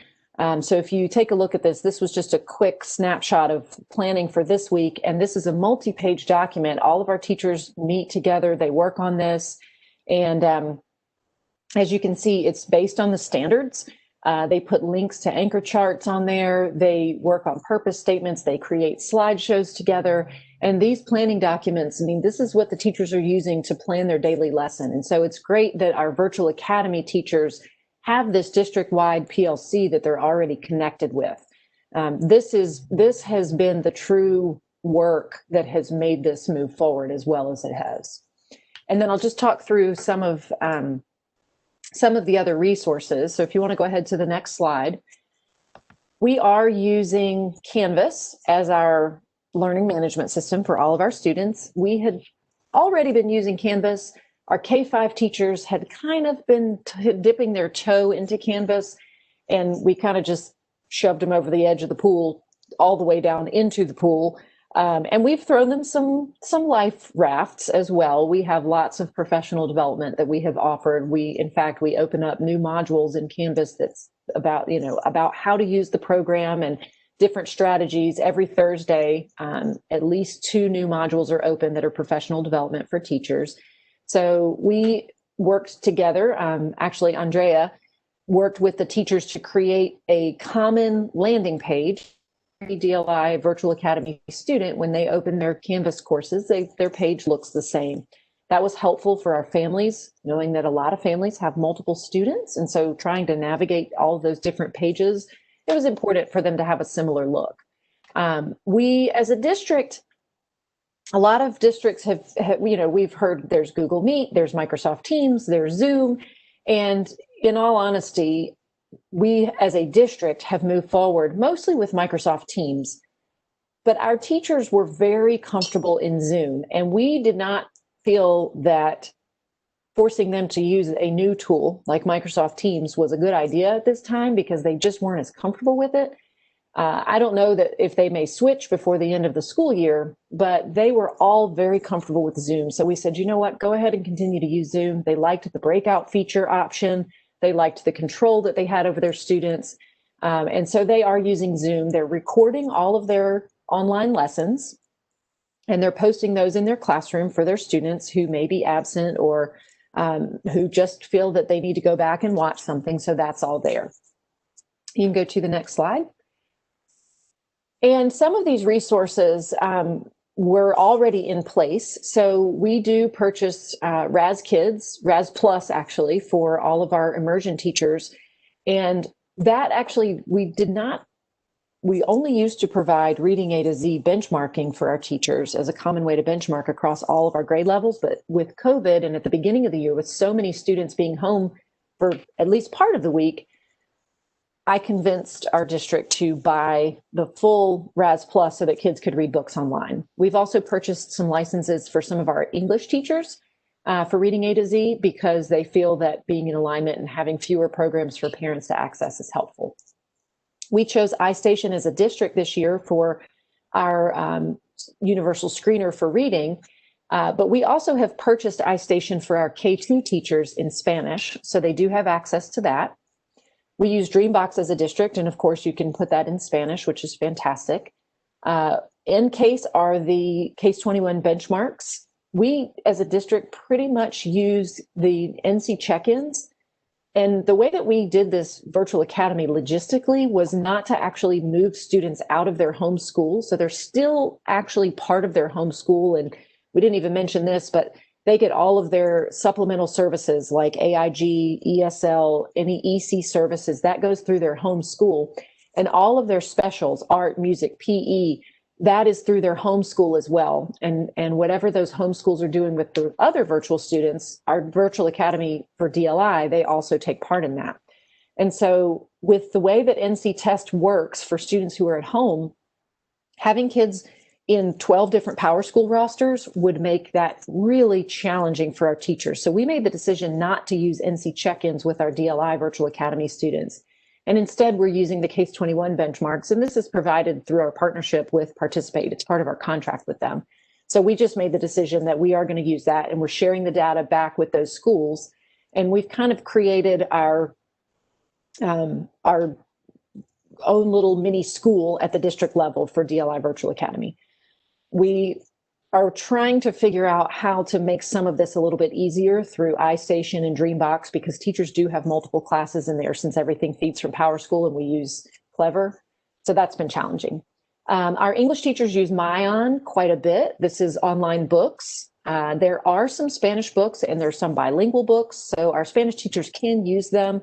It's probably better for nonfiction than it is for fiction.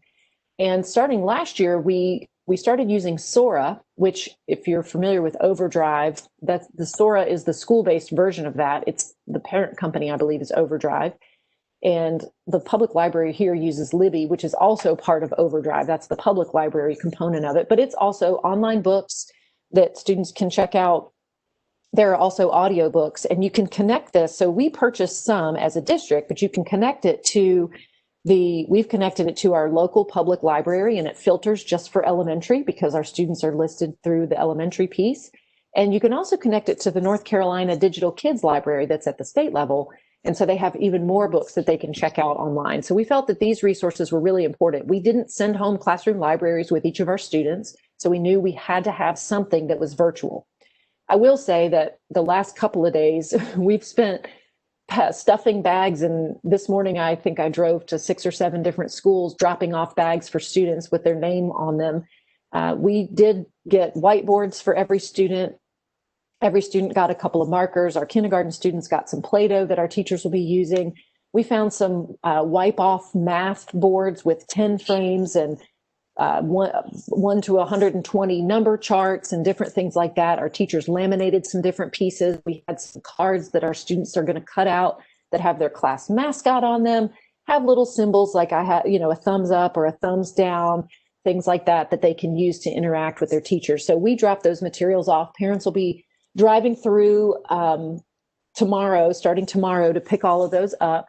And so, we're just figuring all of this out kind of as we're going. But for the most part, most things are going to be done digitally for our students. You can go ahead to the next slide, and I'm going to let Donna talk about this one.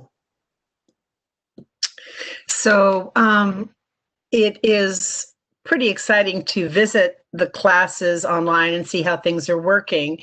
And I think the teachers are growing every week, as I mentioned, getting better and better, and the kids are learning techniques.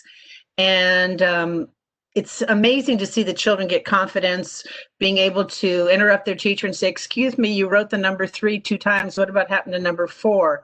Or to have the teachers asking the children about, "So how was your day? Did you have breakfast?" Because they do check-ins with the kids to try to set that mood that they really care about the kids. They sing songs. It's really been fun to watch, just like visiting any class. And so this video, we're going to show just about a minute and 40 seconds of it. But it's a video that a teacher shared with us of his small group instruction about math. And what he was so excited about was just to show how the kids have gotten comfortable.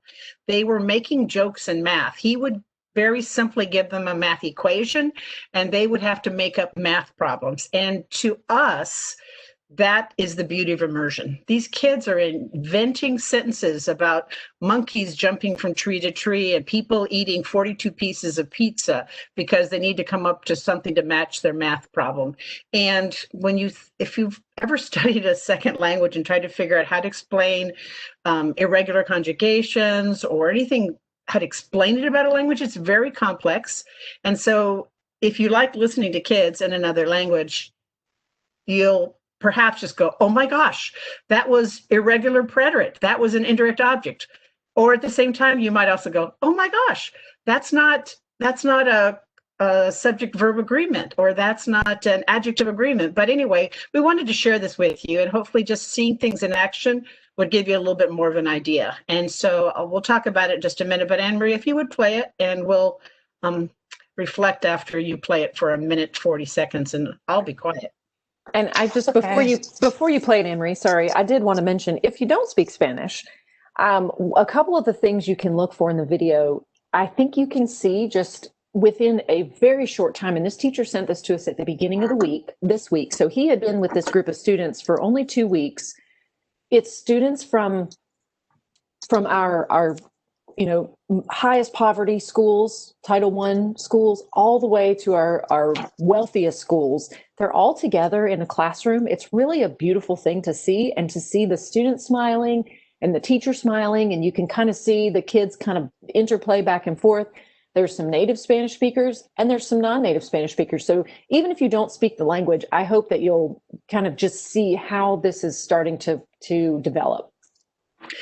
And we did have to block the kids' faces, so they were actively participating and smiling, and you won't be able to see that as much. But there you go. I forgot about that. Sorry. Yeah. No, that's okay. Here we go. All right, so because of some technical issues, I have gone ahead and put the link to this YouTube video, which you see on the screen, into our control panel. So if you go down there, you'll see it says UCPS second grade math video, and it's got that YouTube link you see on the screen. Please go ahead and click on that and watch and listen for the first 1 minute and 40 seconds, like it says. It's about a 7-minute video, but just for the first 1 minute and 40 seconds. And then when you're done, come back and raise your hand electronically so that we know you're ready to go on.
All right, looks like some people are having some difficulties with the video. Let me go ahead and see if we can link it in.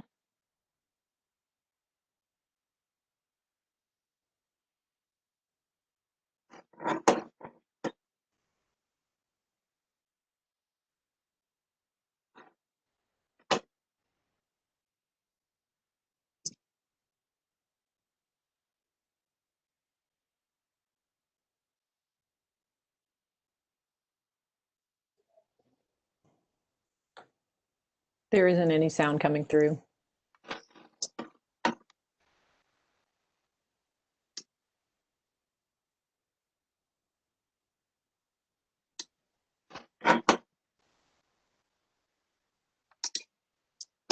All right, so if you were able to watch it individually, as we had hoped, you could hear the teachers and the students interacting. If not, we apologize for that. We will have this, of course, posted with all of our materials for this broadcast. So we'll jump back and let Jessica and Donna finish up. Yeah, I'll say a few comments before Jessica does. Just that what's exciting is that I think language development occurs when there's interaction and a reason for communication. And you can see that these students are comfortable. They have motivation for interacting with each other. The challenges with a lot of online independent learning, watching videos, trying to learn by yourself, trying to memorize things, is it's not interactive. But even though this is virtual and the children are not sitting face to face, they're not in a small group discussion or on the rug, this teacher's interacting with them and the children are becoming very comfortable with interacting, laughing at each other's jokes, listening to each other. And so I'm pretty happy for week 3. I think that's a big accomplishment. Jessica, what do you want to add about this? Well, I mean, I think the same thing. You know, our teachers are doing a great job building community. They have tried to simplify things here in the beginning and really make their online classroom feel just like a classroom. We've had a couple of conversations about, you know, and some of them are trying things that they've not really tried before. So we did have a parent who complained that she felt that the amount of time for one particular subject was too short. And so I asked her a little bit about how she was doing it. And she said, well, I do a 10 or 15 minute mini lesson. And then I turn them loose independently and let them know that I'll be able to answer questions if they need me. But she wasn't leaving her Zoom meeting open. And so I suggested, you know, I think that when you run your classroom that way, it feels really short because it feels like you just get this little tiny bit of English and then everybody's working independently. Try to think through how you might leave your Zoom meeting open the entire time that you're teaching the subject area and have some interactive activities as we kind of go through. So, you know, it's been a learning curve. Anne-Marie, I think you're unmuted. We hear some background noise, typing and such. And so I think that's been a bit of a learning curve for some of our teachers, but it's been really good. It's been very exciting to see. There are a couple of questions, and Andrea, I don't know if we're there yet, if we're ready to do that, but this is really the end of the formal presentation that we had. So, you know, we've got our links on here for our DLI webpage and our Virtual Academy webpage. We're continually adding to that, but I'm happy to answer a couple of the questions that are in the Q&A if that is the appropriate time. Yeah, please go ahead and then respond to questions. Sure. So one of them was, what's the percentage of students that remain remote versus in person? And so I think as a district, we ended up with, I think I want to say 30, we have about 42,000 students. I don't know what the math is, but we had just around 3,500 applications for K-5 for virtual.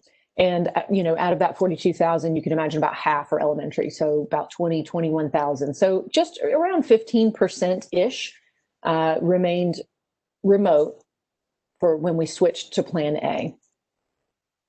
We also had a question, would it be good for a high school teacher to have a co-teacher if you're starting a program? I think that, and I'll let Donna speak to this too, but I think that our co-teacher model that we have here is the only thing that has kept our programs alive through this whole coronavirus pandemic with travel restrictions. And, you know, this year has not been, it's interesting because we've been restricted a little bit with going into buildings. We don't have as many brand new teachers this year because we just had so many co-teachers step right into those lead teacher roles. And so it doesn't feel like we have a whole brand new teaching force. We do have 2 lead teachers that will be coming, one in Mandarin, one in Spanish, as soon as we can get them here. But other than that, everybody who's stepping into a lead teaching role, leading their own classroom, has been in our district for a year. And that is a huge benefit. And if you had the opportunity to have co-teachers, I would absolutely recommend it. And Donna, I don't know if that is something that you want to address.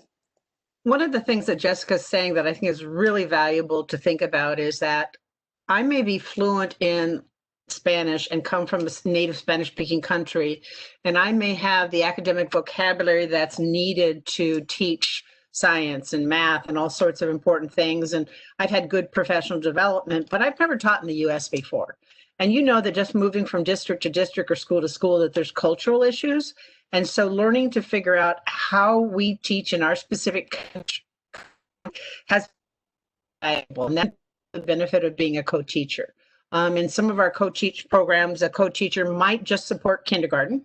In an elementary program, you might support kindergarten in first. We try to focus on the lower grades because we truly believe that children in general at the lower grades need more assistance, just paying attention, behaving, getting their Play-Doh out, finishing their work and all that sort of stuff. But we also believe that having that extra body in there that speaks Spanish or Mandarin is very, very helpful for language acquisition.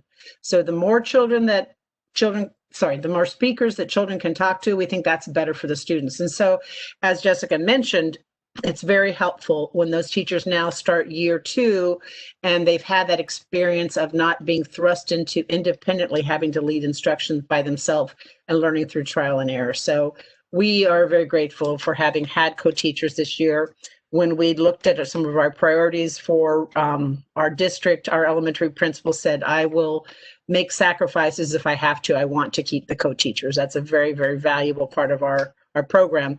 And if we didn't have co-teachers this year, I don't know what we'd do because there's not a lot of people that you can hire to jump into these positions. So co-teachers have been very valuable. Any other questions?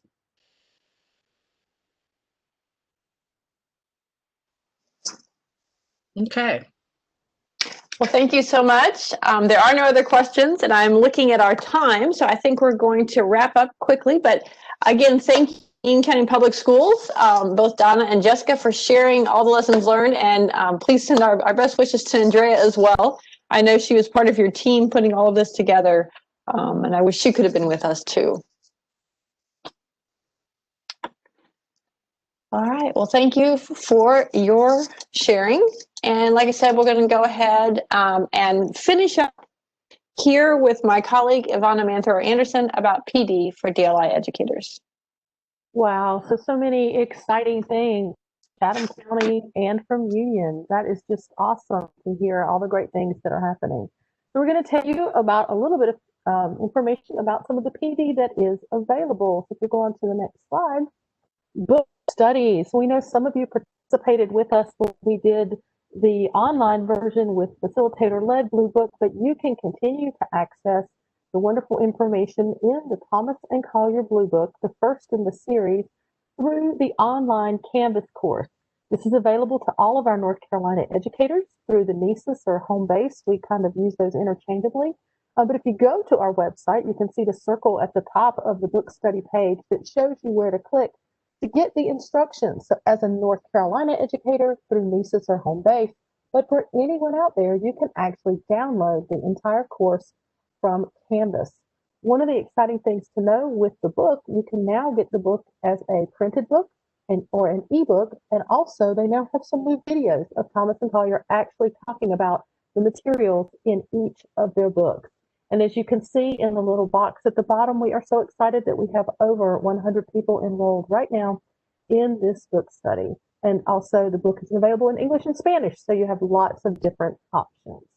on the next slide, you'll see, speaking of options, that we're moving not just from the blue book, but now into the red book. And the red book is the one that highlights North Carolina. So we're very excited to be bringing you an instructor-led offering of the red book study coming up in 2021. So it's not going to be in 20. Next semester. We're looking forward to revealing this to you and inviting you to participate with us in first the instructor-led, and then eventually this book study will also become an offering on NESIS that any of our educators can access, as well as download the shell.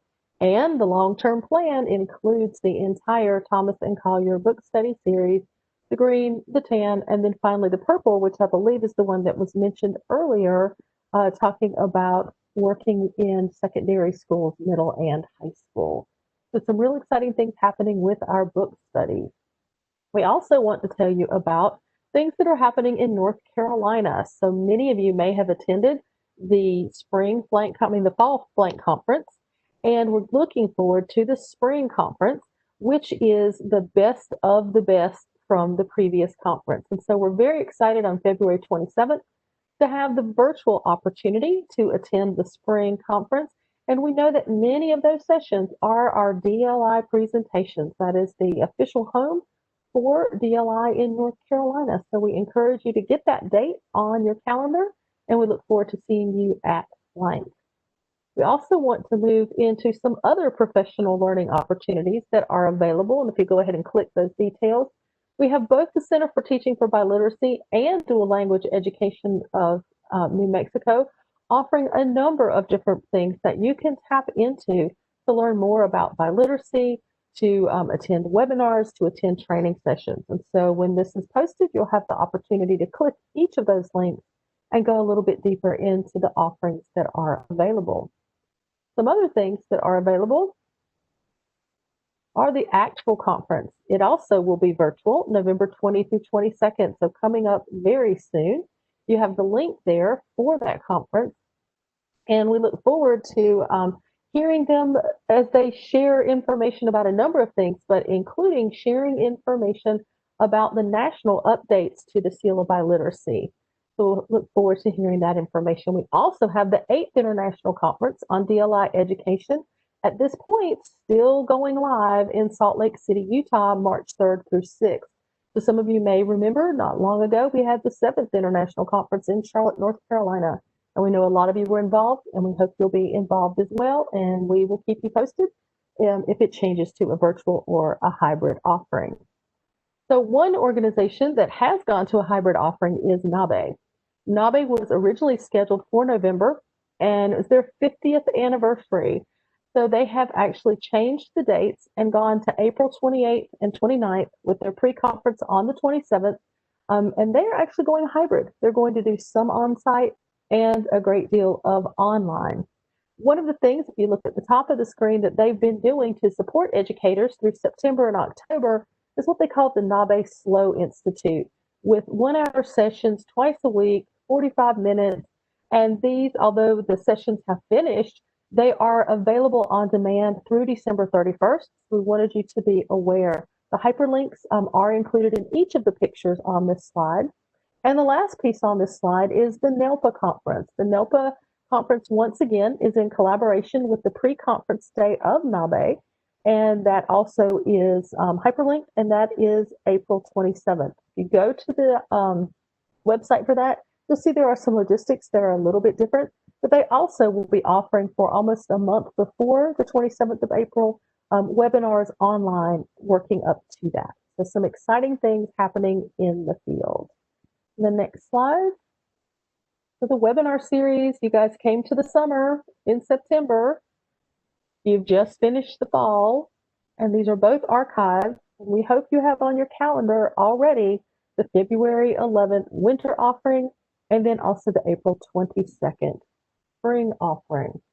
And I believe we've got one more poll for you before we send you out of here. So you'll see the poll questions on the 4th bullet. If you are interested in NABE or NELPA, that is the bullet you would pick as well. I see that it has ACTFL and the 8th International. So we'll go ahead and launch that poll for you to tell us which of these PD opportunities do you want to consider joining us for. And you can choose as many as apply. I know I want to do everything.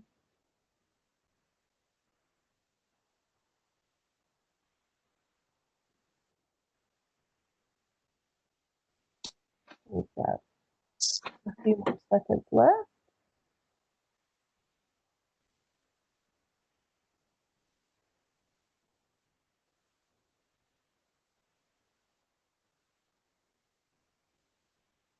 How are we doing on our percentages, Anne-Marie? Pretty good. There's interest in everything that's offered right now for PD that's either coming up or is currently available, like with the book studies. So there's a lot of interest across the board. And look for more information. I know most of you. Up. My timer has stopped. Can you guys hear me? Yes, you're loud and clear. There we go. I'll go ahead and share the poll results. Anne-Marie, are you still there? There we go. So we can see the results of the poll. We know that it can be more than 100% because you can choose as many as you'd like. And it looks like there is interest for each of the different offerings that we've been able to share with you as we wrap up tonight. So if you want to close us out, Anne-Marie. All right. Well, I think we've answered all the questions. But for wrap up, don't forget the archives from this broadcast will be posted on the DLI webinars page within the next week. They will include a recording, slides in 3 different formats so you can use them locally, and then all the handouts and links that you saw. In addition, if you're waiting for your certificate for participating for license renewal, that will come in approximately 2 weeks. Look for that 2 contact hours because these are our extra long webinars. They go 2 hours.